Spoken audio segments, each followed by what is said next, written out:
this recording? Alright. So we're here at GenCon, and it looks like there's no Wizards of Morcar yet. But they've been very coy about it, very cagey. Apparently, Carmine has already told us all we need to know. But Joe Manganiello is here. Well, he's not here right now, but he will be here. The autograph signing. And I'm gonna sneak by. We got all our friends. We got Ribby, Bourbon and Board Games. We got RobChamp. We got Angus, Talisman, Betrayal. We're going to be playing some of that later. HeroQuest. Well, there's the big dragon. That doesn't come in the box. Sorry, I'm just going to grab a couple of beauty shots here. That's what I started looking at. I love the black dice. Barging in there, sorry. And yeah, first light, and we'll be playing some of this later. Brian, you want to say anything? It's exciting to be here, you know. 110% effort. Yeah, you lifted out all the field. Yep. And, yeah, it's just real happy to be here. All right, go Pierce. That's right. Go Colts. Colts. Oh, sorry. We'll edit that out. For the shoe. Okay. All right, that's good. And Amalgamash is here somewhere. We just don't know where. He's silently watching, supporting. Check him out, HeroQuest. All right. This is Ribby, and he's too humble to admit it, but the Dragon's Rest board is amazing. We got the boot tile. It's all hand-painted, magnetized. GenCon, he brought it. He goes, hey, tag me in that. Take a picture, tag me in it. And you follow the original boards and color schemes.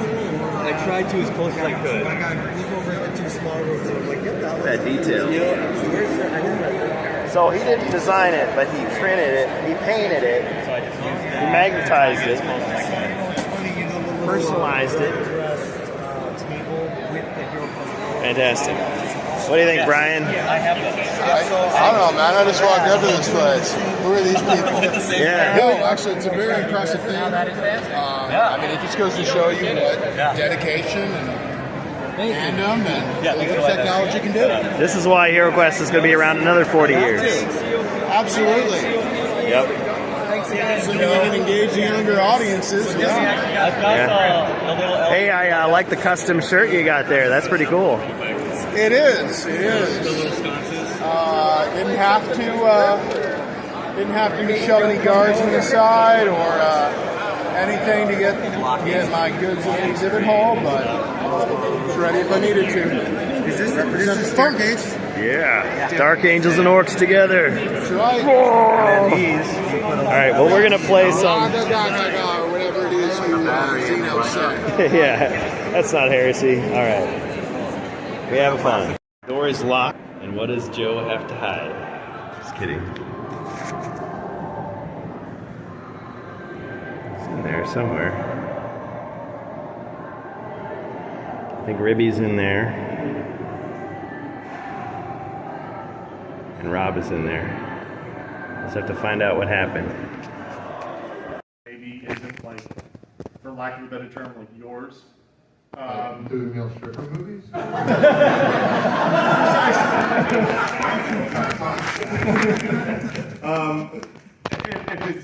If it's an audience that maybe you're not as familiar with, as you're doing the creative work, is there a balance between just going with your gut and making the story or the experience that you know you want to make, and also consulting that audience to get to know them better? Is there a good balance between those two, or do you go with one over the other? I mean, as an actor, like, you got to pay bills, so there's a lot of things that you're doing that aren't necessarily shows the movies you would line up to go see, but you understand the assignment. And it's fun to find those things inside of you that align with the different audience. You know, I've spent a lot of time in comedy, action, art, you know, whatever you name, whatever the genre, children's films. I was a Smurf at one point, you know, like, I'm not lining up for a Smurf movie, I'm, you know, I'm like an adult, you know what I mean? No offense to people who love Smurfs. It wasn't on my list of, like, must-see, you know? But, you know, I know what that is, and I can sit down and I can talk to a little kid about what's going on in their life. And you know, and to me, you know, when you say D&D, you're talking about like, hey, can I have a Coke? We have Pepsi, is that okay? Yeah, that's fine. You know, it's the Kleenex of tissues. Like you say D&D, but it's tabletop. They're tabletop. And tabletop can be anything. And there's so many arguments that go on about like, well, is it shopping for pastries for 12 adventures in a row? It could be if that's what you want. Okay, or it could be, you know, blood rage or whatever. You know, it's whatever you want. And if I set up a Dungeons and Dragons group at Pittsburgh Children's Hospital where I serve on the board, and I thought, you know, coming in here with these kids and they have like near-terminal illnesses and they're coming in and spending time while they're getting their infusions, and I just thought, okay, we're gonna have nice little adventures here for these. And no, they were like, I'm climbing the tree, I'm hacking his head off. They were more bloodthirsty. I thought it was like, oh, you know, you're gonna pat and befriend the wolf. No, I want to like, he's gonna be my friend. I'm gonna like have him bite somebody's head off. Like they're crazy, you know. So it's like, yeah, I was like ready to go soft and have a nice little adventure about apple picking or something. You know, it's like murder scene. So you got to adjust to your crowd what they want, you know. And so that's kind of the beauty of being a DM. I think, you know, for me, as long as I have, it's like every group is different. And I like running the same adventure for different groups because I like seeing how they handle it and seeing what they do because they get to tell the story. And it's a collaborative process. So I think there's no better way to understand other people than Dungeon Master. You know, and I've always said to people, like, if you want friends, popular person you know. But everybody wants something different. All your players want different things. This guy's a treasure hunter. That guy's a murder hobo. This guy wants he wants to speak to the gods, mythology. Okay, well, I have to come up with all that stuff to feed all of their own hearts and souls. And I wind up. Nobody plays more than Dungeon. Well, thank you three so much.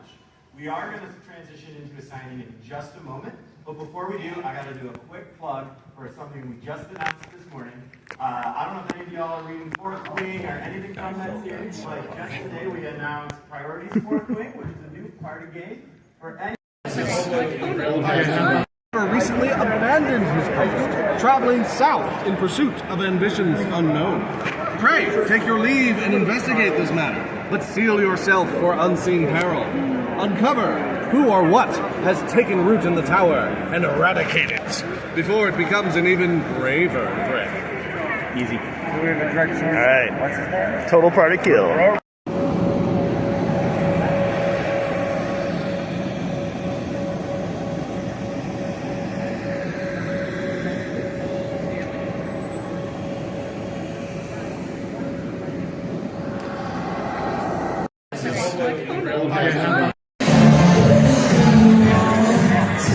I give him the uppercut. Down and high punch.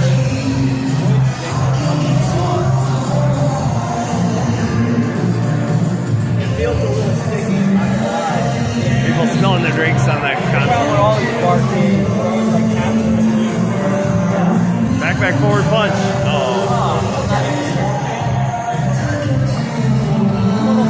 Oh yeah, they're running. I remember that.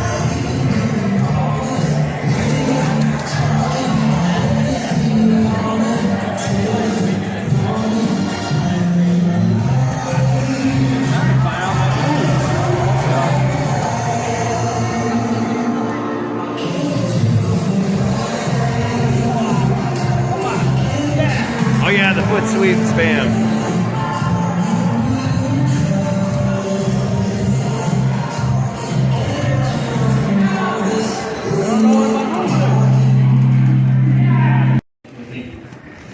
Alright, we're gonna make a proper entrance this time.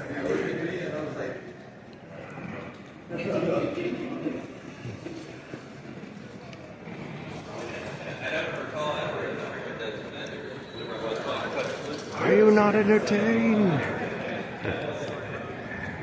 Alright, so we're in the orange section, playing the 40k doubles tournament. So this is what it looks like.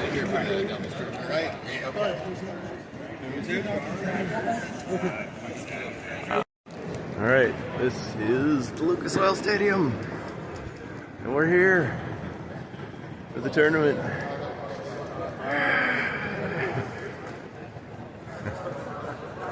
Okay. Alright, this is the Lucas Oil Stadium, and we're here for the tournament.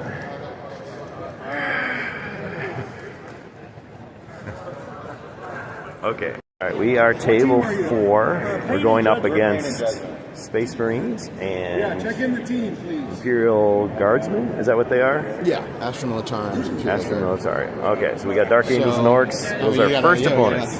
See how we place. Yeah. Oh man. Yeah, because like I said, we're going to be going against, Guard, which is typically a Horde army backed up by tanks. Ah, Horde versus Horde, okay. Yeah.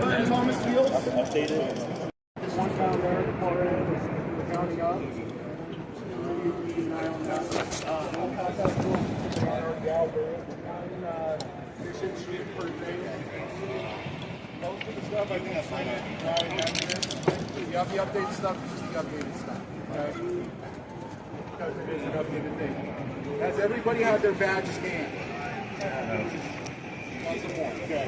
I will come through and I'll verify the tables so we can get you scanned in right here.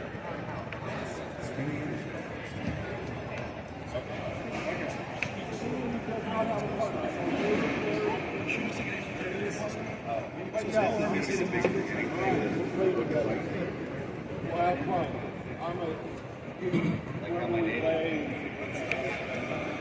Okay. Everybody checked in at BCP. Let's go. No, it's like cycling me in that. Okay, hold on. We have a guy who's delayed. Like the putting him here too. Okay, we're going to play my jumping successors in this building, Round right one. back over here. Okay. I dropped all these dice everywhere. But otherwise, we're getting started. We got some beautiful armies. Our gracious opponents with their awesome good job. Okay, we're going to play my jumping successors in this building, Round right one. back over here. We just had an amazing first battle, 27 to 43. We lost to some awesome guys playing some Space Marines. But Brian, my teammate, came up with this really cool idea, thanks to his wife, Kimberly. Had some suggestions, and I love it. We got some marshmallows on the asteroid, and it's really fun. But there's some stiff competition out here. And how many wounds? Wait, so this guy was 3 damage. That guy had 1. He's got 4 wounds. Oh, we just did 2, so he's down He did 2, so he's like bleeding. Down to 1. down to 1. Yeah. We didn't get him. I mean, we still have charges, but we have to go to the next game. Yeah. Yeah. Do you have us stuff you could charge? I mean, You have to. You can finish the turn, right? We have creeds, we have a shit ton of creeds. you do. It's just gonna take forever. I know, 6 inches. I'm sorry, like I said, I just... Are we allowed? I've asked a bunch just about the... Are we allowed to? What's that? Are we allowed to finish the turn? Because this kind of determines. This will absolutely if he does determine, one wound, three attacks plus 9 others. So 12, 3, 6. At a certain point, you throw enough attacks, I'm going to fail it. 12 attacks, 4 up weapons, 4s and then 5. Close game. A lot of Suspense. We scored. So what happened at the end? No, basically they needed to... They scored threw what? everything at that one Terminator. Finally took him out. Okay. Land denial is 2 BP. So they got to finish their turn, and that will determine the outcome of this battle. 14. They have 12, and we have 5 not. Yes. What happened to the reasonable 10 to Mechanicus was forced to flee when the Tyranid invasion happened. However, one of the pieces of Archaeotech has started to go critical. So, unless they want to lose the entire planet, they need to clear the Tyranid threat.